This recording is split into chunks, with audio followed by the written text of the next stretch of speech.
Bon, je vous remercie, voilà, parce que je ne vois pas effectivement. Donc, je suis Muriel Bousquet, je suis le responsable des services administration, examen et VAE de l'ANFA. Et nous vous proposons une petite série de webinaires identiques en fonction de vos disponibilités pour vous présenter un petit peu plus le rôle du formateur dans un jury d'examen des certifications de la branche des services de l'automobile. Alors, vos micros sont coupés. Je vous propose de dérouler cette présentation et d'avoir un temps d'échange à la fin du webinaire. Donc, je vous demanderai de bien vouloir couper vos caméras pour une meilleure fluidité. Et comme je vous l'ai dit, il y aura un temps d'échange qui est prévu à l'issue de la présentation où nous pourrons vous redonner la parole et activer vos micros également.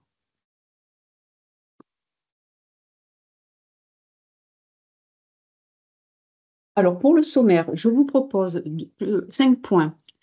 Un petit rappel sur les jurys d'examen, votre rôle en tant que formateur membre du jury, la conformité d'un examen, quelques cas concrets et un temps d'échange.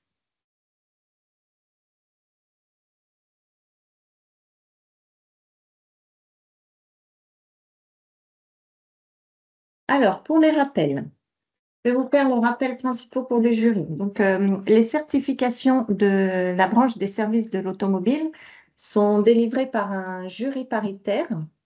Donc, il y a 3 membres du jury. Il y a un représentant patronal, un représentant salarial et un formateur du domaine. Lors d'un jury, en cas d'absence du représentant patronal ou salarial, le jury peut se tenir avec 2 membres du jury.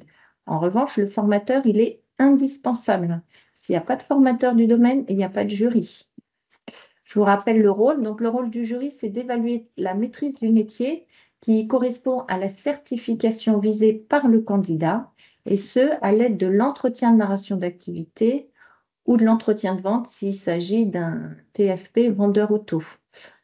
Pour rappel, le formateur, il doit être du domaine.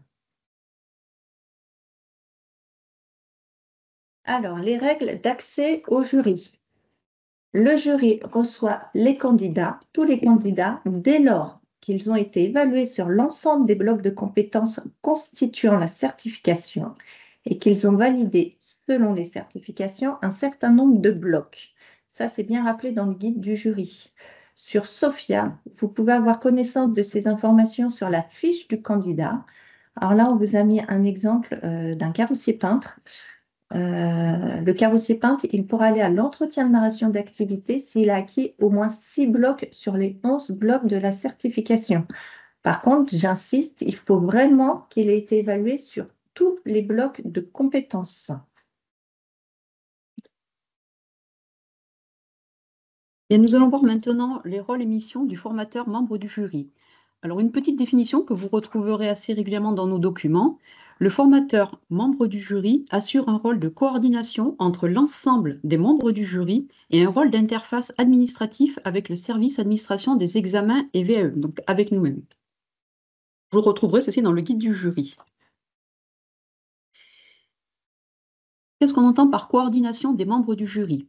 Les membres du jury sont convoqués automatiquement une demi-heure avant le passage du premier candidat. Cela vous permet de balayer les documents qui sont mis à disposition des membres du jury, notamment le guide du jury, où on rappelle les compétences clés et les compétences à évaluer dans la grille de l'entretien de narration d'activité. Vous y trouverez également des exemples de questions afin d'harmoniser les ENA dans les organismes de formation et évaluer une compétence. Petite particularité pour le TFP vendeur automobile et le TFP FMESR, ce sont des entretiens un peu différents. Pour les vendeurs automobiles, on parlera d'entretien de vente et pour le FMSR, il y a un mémoire à présenter. Donc, ce sont deux petites certifications avec des particularités. Vous avez également à votre disposition les motion design qui sont à visionner. Ils sont envoyés les liens avec votre convocation et qui vous présentent de manière synthétique les essentiels du jury. Vous aurez également les dossiers des candidats à partager entre les 3 membres du jury. Dans le dossier du candidat, vous retrouverez la synthèse des résultats et les grilles entreprises. Enfin, n'oubliez pas de désigner le président du jury, qui doit être un des 2 professionnels, et d'aménager la salle si ce n'a pas été préparé par l'organisme de formation. Le formateur est garant du référentiel. Vous mettez en œuvre la formation au sein de votre organisme de formation. Vous êtes le membre du jury qui maîtrisez le mieux le référentiel de la formation. Les représentants salariaux et patronaux vont devoir prendre du recul sur leurs pratiques professionnelles. Ils n'ont pas, eux, le visuel, ils ont le guide du jury, mais ils n'ont pas le visuel de la formation que vous savez vous délivrer. Ils sont guidés dans leur évaluation par le guide du jury, la grille d'évaluation et par votre maîtrise du référentiel. Alors, je fais juste une petite pause parce qu'apparemment, il y en a qui n'ont pas de son. Alors, vous nous entendez ou pas?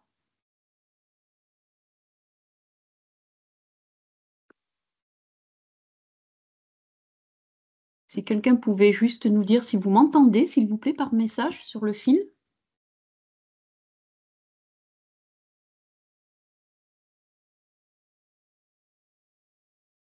Oui, oui, oui, oui, oui. Alors, certains entendent, d'autres pas. C'est très embêtant. Alors, ceux qui ne nous entendent pas, vérifiez quand même vos accès son, éventuellement, pour ce webinaire. C'est peut-être ça qui bloque.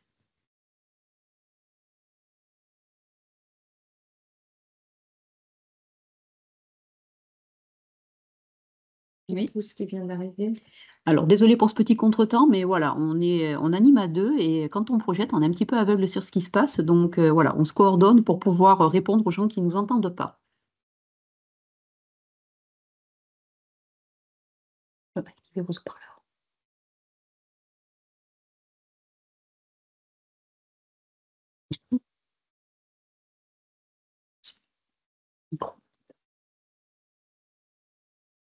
Je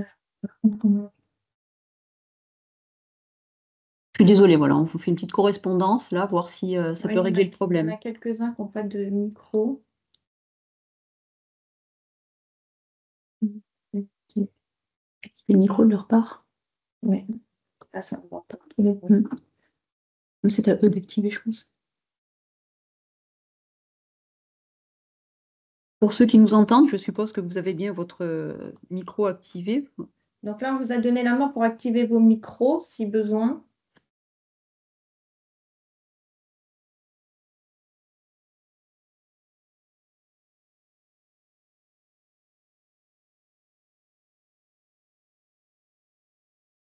Continuez, du coup. Alors, le troisième point, sur le rôle du formateur membre du jury, vous êtes le garant administratif sur SOFIA. Alors, pour rappel, pour tenir un jury, il faudra que le formateur ait un accès à SOFIA, avec soit une tablette ou un PC, puis bien sûr un accès Wi-Fi. Je vous rappelle que dans SOFIA, chaque formateur doit avoir un compte personnel d'ouvert. Il arrive parfois que les formateurs utilisent les codes d'accès du directeur ou d'une autre personne. SOFIA s'est développé de cette manière. Si vous avez un compte personnel SOFIA, vous avez accès au jury sur lequel vous êtes positionné. Donc, vous êtes vraiment indépendant de l'organisme de formation qui vous reçoit. Alors, préalablement au jury, il faudra que le formateur de l'action ait commenté et signé les fiches de synthèse de résultats pour que le formateur membre du jury ait accès aux grilles d'entretien de narration d'activité. Vous, en tant que formateur membre du jury, vous aurez le jour du jury la responsabilité donc de renseigner ces grilles d'entretien de narration d'activité en concertation bien sûr avec le représentant salarial et le représentant patronal. Et il faudra également signer le procès-verbal d'examen à la fin du jury. Je vous rappelle que SOFIA est développée de manière à ce que quand il manque un membre du jury, donc soit le salarial, soit le patronal, ce n'est pas bloquant. Le salarial ou le patronal présent signe, le formateur signe, et il n'est pas nécessaire de mettre absent ou quoi que ce soit dans la case de la personne absente.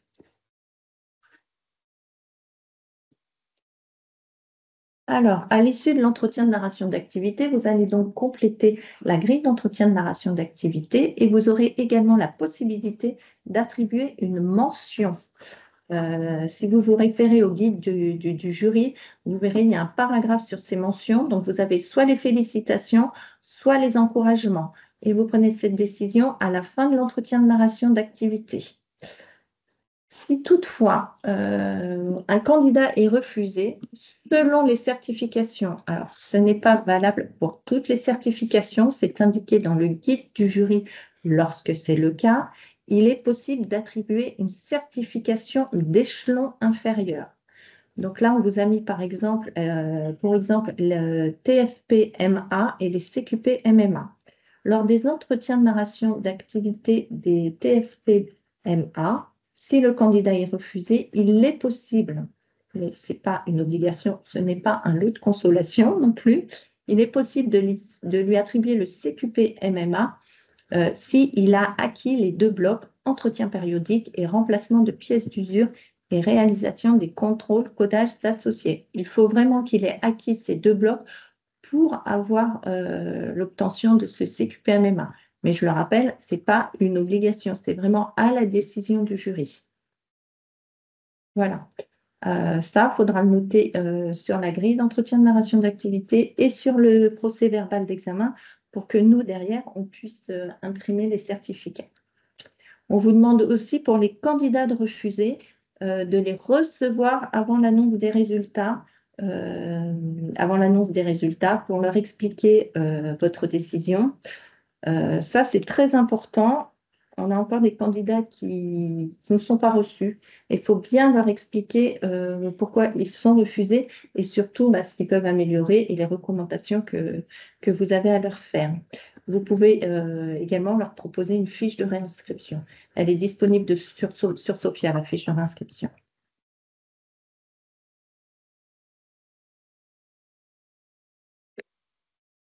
Alors, à la note de France compétences, en cas de validation partielle de la certification, vous devrez remettre une attestation de bloc de compétences au candidat. Alors, vous pourrez la remettre au candidat refusé. L'établissement devra la remettre aux candidats qui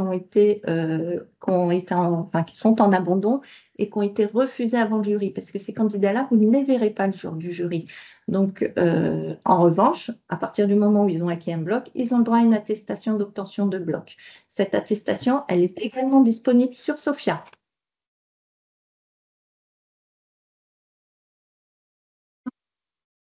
Il convient de faire pour avoir une conformité de l'examen.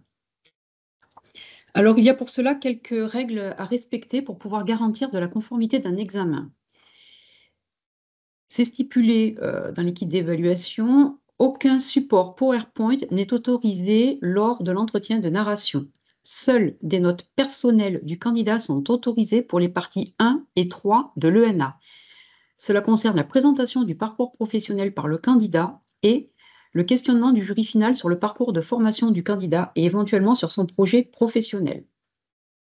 Il faut vous assurer en amont, durant la demi-heure que vous avez avant de passer les candidats, qu'aucun des membres du jury ne connaissent les candidats. La délibération du jury s'effectue à huis clos. En aucun cas, le formateur du groupe ne doit assister aux ENA, même avec l'accord des membres du jury, ni influencer le jury. La grille d'évaluation de l'ENA doit être renseignée par les 3 membres du jury uniquement. Le procès-verbal d'examen doit être signé exclusivement par les membres du jury à chaque journée de jury. Ce n'est pas un secrétaire de l'organisme de la formation qui renseigne ces grilles et vous ne devez également pas apposer d'initiales à la place de votre signature réelle. Il faut bien signer de votre signature sur le PV. Vous devez remettre les certificats au candidat, nous retourner les certificats non remis aux candidats, c'est nous qui nous en chargerons, et ou s'ils sont échecs, nous les détruirons. Vous devez adopter une posture neutre, bienveillante et objective. Alors, maintenant, on va voir quelques cas concrets. Donc, ce sont des cas qui nous sont fréquemment remontés. On aura un temps d'échange après pour échanger sur d'autres cas, bien évidemment. Donc, on va en voir quelques-uns. Alors, premièrement, que faire quand le représentant salarial ou le représentant patronal est absent? Alors, comme je l'ai dit, il n'y a pas de problème. On déroule le jury classiquement. L'absence de la signature dans Sophia sur le procès-verbal n'est pas bloquante. Donc, on peut tenir un jury à 2 personnes. Ensuite, que faire quand un candidat ne se présente pas à son entretien de narration d'activité? Alors, surtout, on ne l'indique pas comme refusé. Il n'est pas refusé, il n'a pas été présenté, donc il n'est pas refusé. Il faut le retirer du planning d'examen. Ça, vous avez accès sur Sophia pour le faire. Donc, vous le retirez du planning d'examen et ensuite, vous pourrez dérouler le reste des candidats classiquement.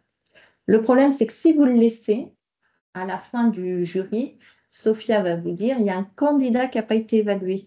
Donc, ça va vous bloquer pour la signature du procès verbal d'examen. Donc, vous le retirez du planning et il n'y aura plus de problème. Après, nous, on se rapprochera de l'organisme de formation pour savoir pourquoi ce candidat n'a pas été présenté, s'il avait peut-être un arrêt maladie ou quelque chose. Donc, ça, après, on prend contact, nous, avec l'établissement. Alors, ensuite, une autre question. Comment attribuer une certification d'échelon inférieur? Donc, j'en ai déjà un peu parlé précédemment. Donc, il faut déjà vérifier que le candidat a bien validé l'ensemble des blocs de la certification d'échelon inférieur. Donc, ça, vous aurez l'information dans le guide du jury, dans les annexes. Alors, ce n'est pas automatique, comme je le disais, il faut que les membres du jury valident ensemble cette décision. Et donc, je le répète, hein, c'est que sur certaines certifications. Et il faudra l'indiquer en commentaire sur le procès-verbal d'examen et sur la grille d'entretien de narration d'activité pour que le service d'examen puisse derrière imprimer le certificat et l'adresser au candidat directement en accusé-réception. Voilà. Alors, il y a un développement qui est dans Sophia, mais qui est en cours d'amélioration sur ce point. Un petit focus sur les ressources qui sont mises à votre disposition pour pouvoir mener un jury d'examen. Alors tout d'abord, vous avez la charte d'organisation des examens qui est envoyée en début d'année. Cette charte concerne chaque certification. Donc vous recevez ce pourquoi vous êtes concerné par votre organisme de formation. Vous pouvez aussi la retrouver dans Sophia. Le guide du jury que vous recevez avec votre convocation, lui aussi accessible dans Sophia. Le guide Sophia, alors là c'est plus administratif, qui est envoyé par mail lors des échanges sur l'organisation de votre examen. Le motion design, la petite vidéo dont je vous ai parlé que vous recevez avec les convocations. Vous avez aussi une correspondance qui s'établit en échange de mails avec le service examen et la personne de mon service qui est en charge de la gestion de l'examen, dont vous trouverez ses coordonnées sur Sophia. Votre contact au service examen sera indiqué également sur l'onglet PV Jury. Et vous pouvez aussi participer en F2F à la formation jury, participer à un jury d'examen et conduire un entretien de narration d'activité. Une formation qui est sur 1 jour et demi, une demi-journée en distanciel qui répond beaucoup à des questions un petit peu administratives et une journée en présentiel qui est bien plus dédiée à l'entretien de narration d'activité. Et durant cette formation, vous y retrouverez, s'il y a inscription, autant des membres de jury, des responsables salariaux que des responsables patronaux également. Il n'y a pas que des formateurs, même si effectivement c'est un petit peu la dominante. L'équipe examen se tient à votre disposition pour toute question ou blocage que vous pourrez rencontrer. Alors que ce soit en temps ou le jour de l'examen, vous trouvez nos données un petit peu de partout, sur le guide du jury, dans Sophia, comme je vous dis, sur l'onglet PV. Donc, n'hésitez pas, ça peut arriver, un bug le jour J ou une question. Si vous avez un doute, il ne faudra pas hésiter à contacter le service examen avec les coordonnées que vous avez pour pouvoir vous accompagner.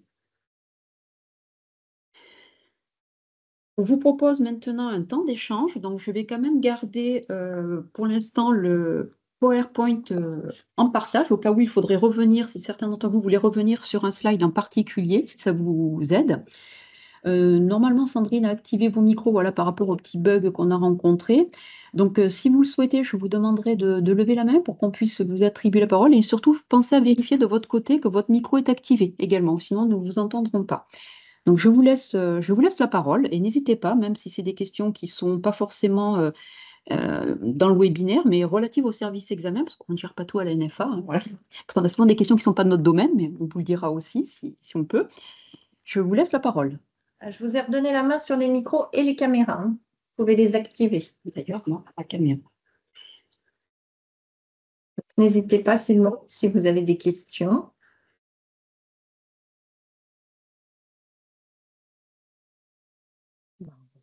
C'est bien calme pour un lundi matin. Ah, Monsieur De Volder. Bonjour, merci pour votre présentation, Alexandre De Volder de l'INCM à Toulouse. J'ai une question sur le formateur. Vous avez dit en première slide ou en deuxième que c'est un formateur qui doit être du métier, enfin qui doit correspondre, je ne sais plus comment vous l'avez précisé. Mais ça peut être un formateur qui ne fait pas partie des salariés du CFA, qui peut être un formateur extérieur qui serait aguerri au référentiel et à la manière de mener le jury. C'est le principe justement de la charte d'organisation qu'on appelle communément dans notre langage les échanges intercentres, où annuellement, alors ça concerne les formations en alternance, hein, annuellement on procède justement à la désignation des organismes de formation qui vont les uns chez les autres. C'est fait au prorata des jurys que vous avez et des certifications. Donc si vous avez 2 actions avec 2 jurys dans l'année, on vous demandera à vous, par exemple, de participer 2 fois et d'aller dans 2 organismes de formation pour assurer un jury qui délivre la même certification, bien évidemment. A contrario, vous recevrez 2 formateurs différents pour vos jurys. Donc effectivement, c'est globalement un formateur qui délivre la certification d'un autre organisme de formation qui se déplace et qui viendra sur votre jury.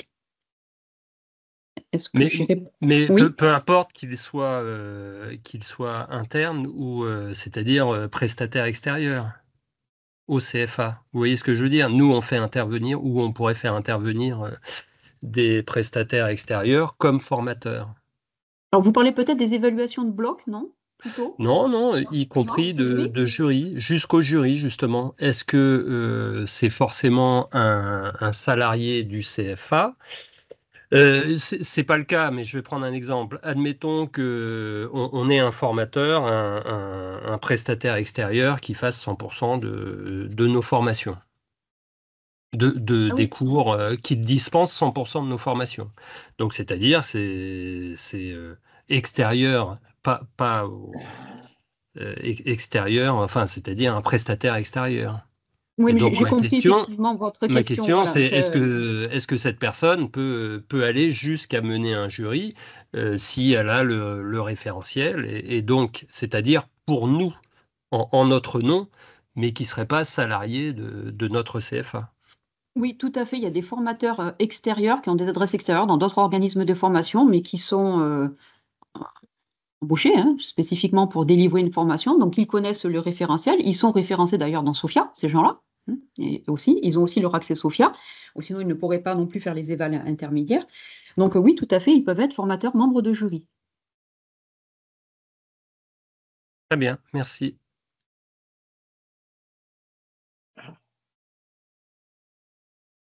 Est-ce qu'il y a d'autres questions? Sinon, c'est que c'était très clair. Ah non, Monsieur De Volder. Oui, je vais continuer, merci. Allez-y. Le jury reçoit un candidat et c'est à l'issue de la prestation du candidat sur les 45 minutes, donc avec les 30 minutes d'entretien. Donc c'est à l'issue de la prestation du candidat, de l'ENA, qu'il décide de l'obtention de la certification, puis de l'éventuelle mention qu'il remettra au candidat, ou c'est à l'issue de la journée? Alors, vas-y. L'ANFA n'impose pas la délibération soit à l'issue d'un passage d'un candidat et ou en fin de journée. Ça, c'est le jury qui en dispose. Techniquement, les plannings sont faits quand même pour délibérer à l'issue de chaque candidat. Vous ne devez pas comparer les candidats les uns aux autres. Alors, l'esprit humain a tendance à le faire, on le sait. Mais c'est pour ça que vous avez des grilles bien cadrées avec les compétences à évaluer et c'est bien un candidat que vous évaluez et vous ne comparez pas un candidat par rapport à l'autre. Il a le niveau qu'il a, il est face à vous, vous évaluez ses compétences, il a pas. La définition des mentions aussi, bon, c'est un peu particulier, il faut l'avoir en tête. Toujours pareil, hein, l'esprit humain, on a tendance à penser un petit peu éducation nationale, mais à la NFA, une mention encouragement, on est déjà au-delà de ce qu'on demande aux candidats pour la certification, pour l'obtention de la certification. Donc, on vous demande vraiment à tous, aux membres du jury, de prendre en compte les critères, une grille UNA et de juger le candidat par rapport à sa prestation lors du jury. Donc, en disant ça, il serait plus judicieux effectivement de délibérer à l'issue du passage de chaque candidat pour ne pas être tenté de faire des comparaisons. Mais on sait très bien que ça se fait et c'est pas très voilà. Vous avez quand même un avis, je vous rappelle à mettre sur le PV qui porte sur l'ensemble de la session. Donc c'est là aussi où vous pouvez dire qu'il y a des différences de niveau, que ça s'est bien déroulé. Enfin voilà, bon là c'est le jury qui en décide. Mais voilà, la NFA n'impose rien, mais sachez que la politique n'est pas de comparer les candidats entre eux, mais bien de juger candidat par candidat avec tous les éléments que l'on vous donne. Si ça répond à votre question. Oui, oui, merci. Oui, c'est très clair. Je vous remercie. Monsieur Amblard. Oui, bonjour. Donc, moi, j'ai une question pour avoir participé à de nombreux jurys, notamment sur du TEABA. Dans certains établissements, il est mis à disposition du jury tous les documents d'évaluation que le candidat a eu à faire lors de sa formation, c'est-à-dire pour chaque bloc de compétences. Et dans d'autres établissements, ces documents-là ne sont pas mis à disposition. Quelle est en fait la règle pour qu'on puisse uniformiser un petit peu tout ça? Est-ce qu'on doit avoir accès à tous les documents que le candidat a eus, c'est-à-dire les sujets d'examen, les tableaux qu'il aurait remplis, etc. Ou est-ce qu'il y a juste l'accès en fait aux notes sur Sophia? Alors, en fait, obligatoirement, vous devez avoir la grille d'entreprise du tuteur, remplie par le tuteur, la grille d'entreprise et la synthèse des résultats. Ça, c'est le minima que vous devez avoir. Ensuite, quand vous vous connectez à Sophia, si vous vous connectez avec vos comptes, vous allez avoir accès au dossier des candidats sur Sophia. Si vous cliquez sur le candidat, vous allez avoir accès au bloc et vous allez pouvoir rentrer dans les blocs. Après, je suis d'accord, vous n'aurez pas accès aux épreuves écrites, par exemple, au sujet d'examen des épreuves écrites, mais sur les mises en situation, vous pouvez avoir accès au dossier des candidats.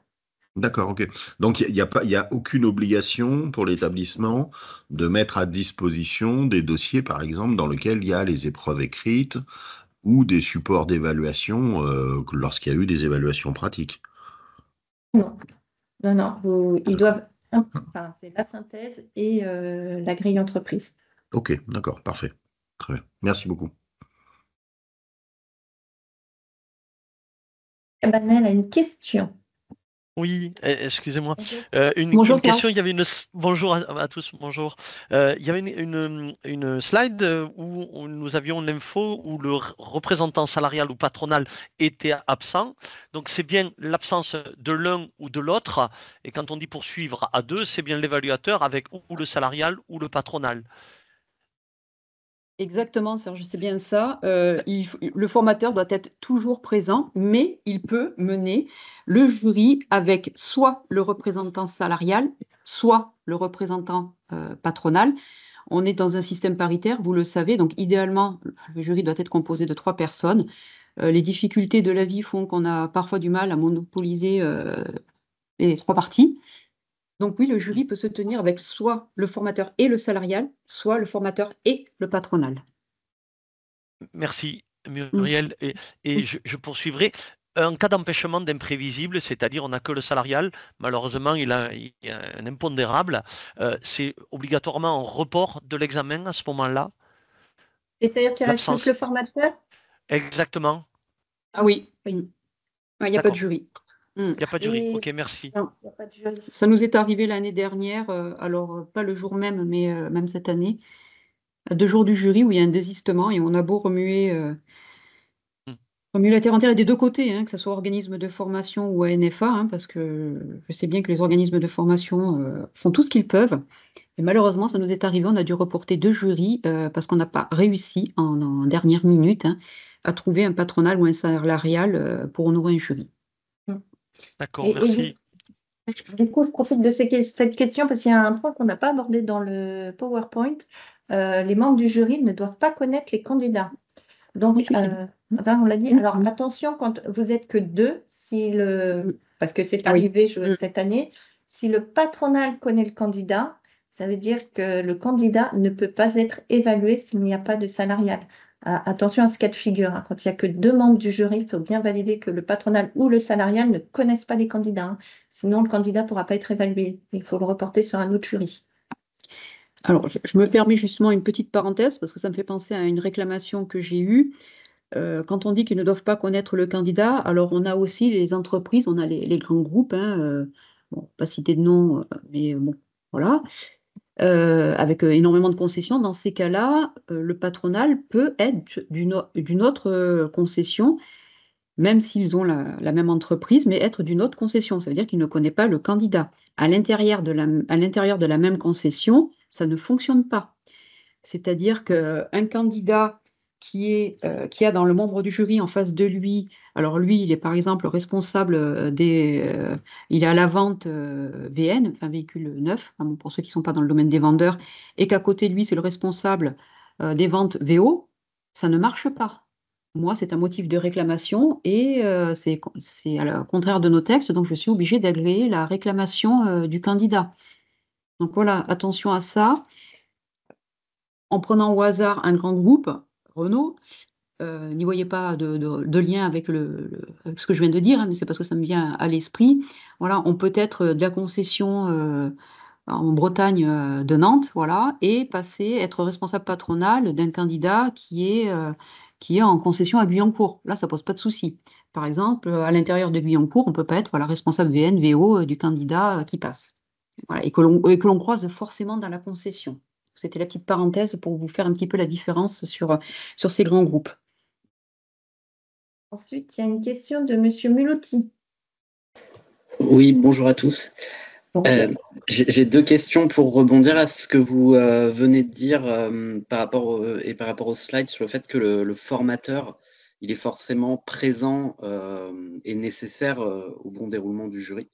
Moi, j'ai une question sur des candidats libres, par exemple, qui se présenteraient dans un autre centre de formation. Et pour repasser justement le NA, que nous, par exemple, nous, on est dans ce même centre pour ce jury-là. Là, comment ça se passe, puisqu'il faut forcément le formateur, mais que nous, on a eu ce candidat libre en formation ailleurs? Alors, normalement, ça ne doit pas se produire. Ma collègue qui est en charge des examens le vérifie. C'est arrivé peut-être une fois ou deux où il y a eu un raté, mais normalement, quand on repositionne un candidat dans un autre organisme de formation, on vérifie que le formateur membre du jury ne soit pas le formateur initial du candidat. Après, il y a peut-être eu un raté si vous avez vécu l'expérience, mais normalement, c'est vérifié. Donc, ça ne devrait pas arriver. Non, c'est pas forcément arrivé. Je me posais juste la question au cas où ça arrive. Okay. Alors, normalement, ça ne doit pas arriver. Par contre, si ça arrive, vous ne pouvez pas évaluer le candidat, il faut qu'on le repositionne ailleurs. D'accord. Alors effectivement, il y a des contrôles également pour les vendeurs, voilà, pour votre information, pour les vendeurs où c'est quand même la certification qui est la plus dispensée au niveau national. Donc imaginez le nombre d'échecs, voilà, c'est proportionnel au volume de candidats. Donc on a des sessions de rattrapage spécifiques pour ces gens-là et ma collaboratrice prend effectivement contact avec l'organisme de formation qui les a formés pour s'assurer, quand on replace les candidats, que ces gens-là n'ont pas, voilà, n'ont pas été formés par le formateur, qu'ils vont nous positionner. On essaye de faire au mieux, malgré les volumes, pour s'assurer justement que vous ne soyez pas confrontés à ce problème-là. Ok, super. Et j'ai une deuxième question par rapport au fait que du coup vous avez dit dans vos slides que c'est le formateur en fait qui est garant du référentiel, voilà, dans le déroulé de l'entretien. Si à un moment il y a un désaccord sur le jury, on est bien d'accord que c'est le président du jury, donc pas le formateur, qui aura la décision finale.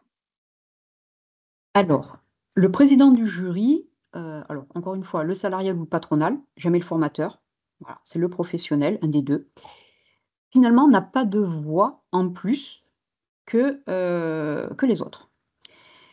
On est très réglementé par France Compétences on est certificateur, au même titre, je cite souvent l'éducation nationale, mais oui, comme eux. Donc, en fait, on a des principes à respecter et notamment, tout PV d'examen doit avoir un président du jury. Toutefois, à la NFA, le président du jury n'a pas une voix supplémentaire. Donc, il convient de prendre une décision de manière collégiale. Il n'y en a pas un qui a une voix plus que l'autre sur les 3 membres du jury. Voilà, qui a plus de poids, on va dire ça comme ça. Alors, il y a des candidats effectivement qui font débat parfois. Globalement, le jury, ça se passe, vous avez de suite, très rapidement, vous êtes d'accord, voilà, vous êtes d'accord sur la décision, vous donnez pas. Globalement, c'est à 90-95%, c'est comme ça. Et pour 5% des candidats, vous chipotez un peu plus et vous revenez sur tous les documents, vous discutez plus parce que vous hésitez. Mais jusqu'à présent, il y a toujours eu un consensus de trouver. Parce que sur le guide du jury, c'est mon numéro qu'ils ont mis, le service examen, sympa. Où on vous dit en cas de problème, n'hésitez pas à appeler ce numéro, c'est le mien. Et personne ne m'a jamais appelé depuis 2 ans. Donc je me dis que les membres du jury finalement arrivent à s'entendre. Alors parfois ça doit faire peut-être grincer des dents dans les délibérations, mais on n'a jamais eu un PV bloqué parce que les 2 ou 3 membres du jury, alors c'est mieux quand il y en a 3 quand même, effectivement à 2 c'est déjà un peu plus compliqué, mais arrivent toujours à se mettre d'accord. Et voilà, n'attendez pas de dire qu'il y en a un qui a une voix plus que l'autre, c'est pas le cas. Ok. Ouais, c'était par rapport à ça ma question. Juste, c'est vrai que la plupart des jurys, effectivement, enfin, moi, tous ceux que j'ai faits, il n'y a pas forcément de souci, on est assez d'accord. Mais c'était au cas où ça se présente. Donc, c'est pas le président du jury qui va trancher à la fin. Comme là, si on est... Après, vous rebalayez souvent les documents, comme je vous dis. Puis c'est vrai que vous avez tous, quand on dit que le formateur est garant du référentiel, c'est vrai que durant le déroulé du jury, vous pouvez même vous recentrer un petit peu les questions, voilà, parce que vous savez les compétences qui sont attendues. Là, on parle de compétences clés, mais la formation, vous l'avez délivrée tout au long de l'année. Donc pour vous, c'est pas, voilà, c'est clair. Ça l'est moins pour le salarial et le patronal qui, comme on l'a dit, ils vont devoir prendre un petit peu du recul. C'est-à-dire que eux, ils voient ça d'une façon un petit peu différente. Le salarié, il va se dire, est-ce que ce gars-là, je le voudrais comme collègue pour le faire monter en compétences? Est-ce qu'il en a déjà? Et est-ce que éventuellement, voilà, ça va pas être. Est-ce qu'il a aux compétences attendues? Et est-ce que ça sera un collègue que je pourrais encore faire progresser? Le patronal, lui, très clairement, il va se dire, bon, demain, je l'embauche ou pas. Voilà. Ils ont tous une façon de voir un petit peu les choses. Donc, c'est vrai qu'il est important pour vous, formateurs, s'il y a des cas comme ça, un petit peu où vous hésitez, de mener un petit peu, d'aider un petit peu aussi au débat pour que on reste cohérent quand même par rapport, encore une fois, aux compétences clés. C'est ce qu'on demande, parce que. Mais bon, voilà, pour l'instant, personne ne m'a appelé.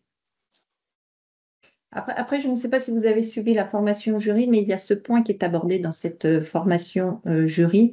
Donc, je vous invite, pour ceux qui ne l'ont pas fait, vraiment à participer à cette formation. Oui, d'accord, merci. Après. Alors, ensuite, j'ai une autre question de Rose. Alors, je ne sais pas oui, si bonjour. Bonjour. Madame Rose. Bonjour. Madame Rose, très bien. Oui, bonjour. Donc voilà, je ne sais pas si ça a été dit en début de visio, je suis arrivée avec 2-3 minutes de retard. Moi, j'aimerais connaître la différence de formation entre un jury formateur et un jury salariat. Je n'arrive pas trop à faire la différence entre les deux. La différence de formation? Oui, parce que j'ai assisté par exemple à un jury justement final, et donc j'ai bien repéré le jury professionnel. À côté de moi, il y avait le jury salariat et moi j'étais jury formateur. Et il m'a semblé que le jury salariat, comme je le connaissais, eh bien il avait, je dirais, la même fonction que moi dans les centres de formation. Donc est-ce qu'il y a une différence ou pas pour vous lorsque vous convoquez un jury formateur ou un jury salariat? Oui, ça n'a rien. Alors, le formateur, ça fait partie des échanges intéressants. Encore une fois, je parle des formations en alternance, pas celles qui sont pour les deux, POEC et formation continue. Le principe est un petit peu différent. Le salarial, il est proposé par des représentants des organisations salariales avec lesquelles on traite, les 5 principales. Donc les noms ne m'arrivent pas au hasard, ils m'arrivent par mes correspondants, et ce sont des salariés d'entreprise qui sont syndiqués dans l'une ou l'autre de ces 5 organisations salariales, et ils ont une fiche d'identification à renseigner qui est visée par leurs représentants. Donc on sait de quelle entreprise ils viennent. Donc c'est vraiment un salarié.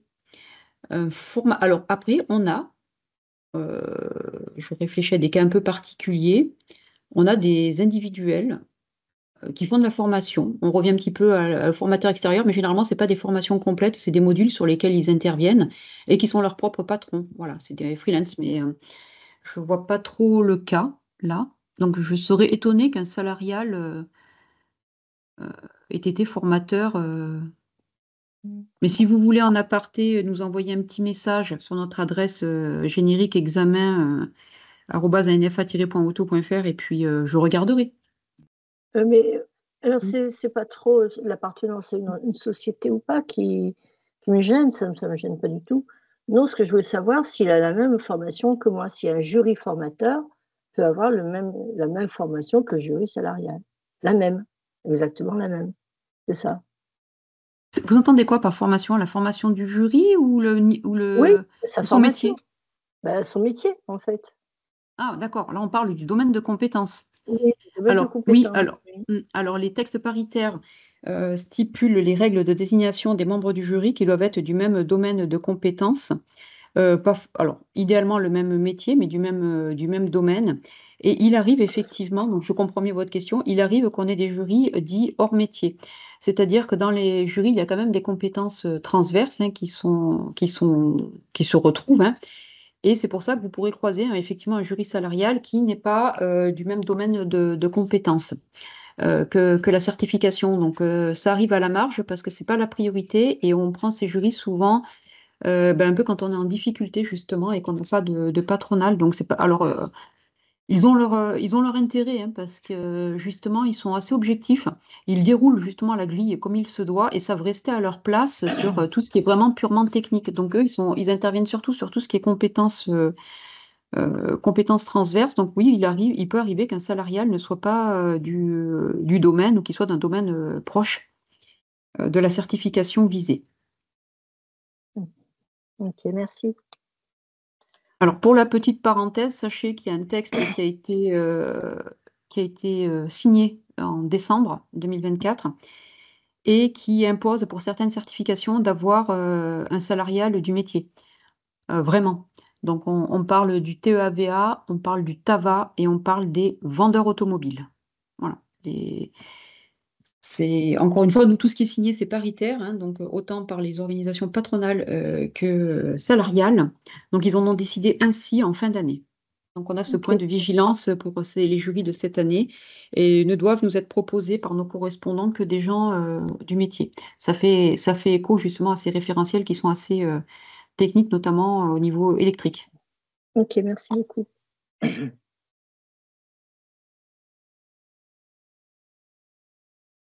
Il y a d'autres questions?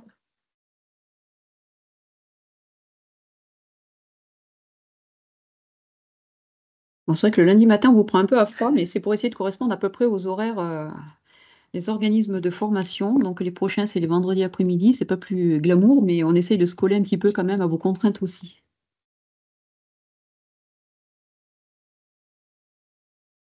Question a priori? Non. Moi, j'aurais une question, Oui. Monsieur Mulotti. Juste par rapport à la formation dont vous m'avez parlé juste avant, celle-ci, j'ai pas trop compris les B2, j'ai pas trop compris ça. On y a accès pour trouver La les formation dates. jury, Ouais, vous vous rapprochez de votre responsable territorial pour vous inscrire dans le cadre de la formation de formateur. d'accord, ok. Super, merci. Voilà, c'est une formation qui dure 1 jour et demi. Il y a une demi-journée en distanciel où là, vous revoyez toutes les grandes lignes du jury, plutôt l'organisation administrative d'un jury. Et ensuite, il y a une journée en présentiel, donc il y a différents sites sur l'année. Et là, c'est vraiment, il y a des jeux de rôle, voilà, c'est vraiment un temps d'échange et c'est animé par une animatrice ou un animateur. D'accord. Responsable territorial de l'ANFA? Oui, tout Vous à entendez? fait. Ouais, d'accord. Merci beaucoup.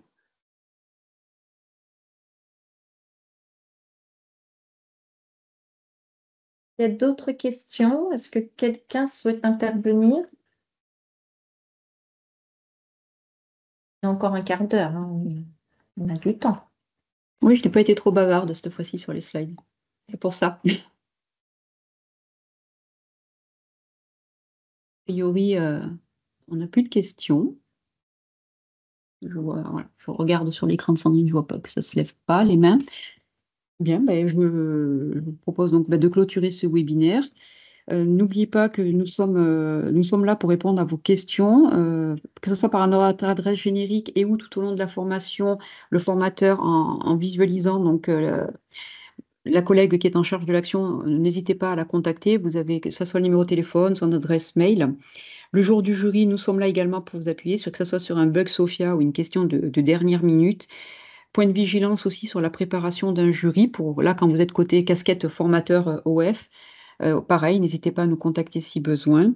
Et je vous remercie de votre attention lundi matin pour ce webinaire et je vous souhaite une belle journée dans vos activités hebdomadaires. Merci, bonne journée. Voilà, bonne journée à Merci. tous. Merci, merci. Merci, Au bonne revoir. journée. Bonne journée, au revoir. Quoi?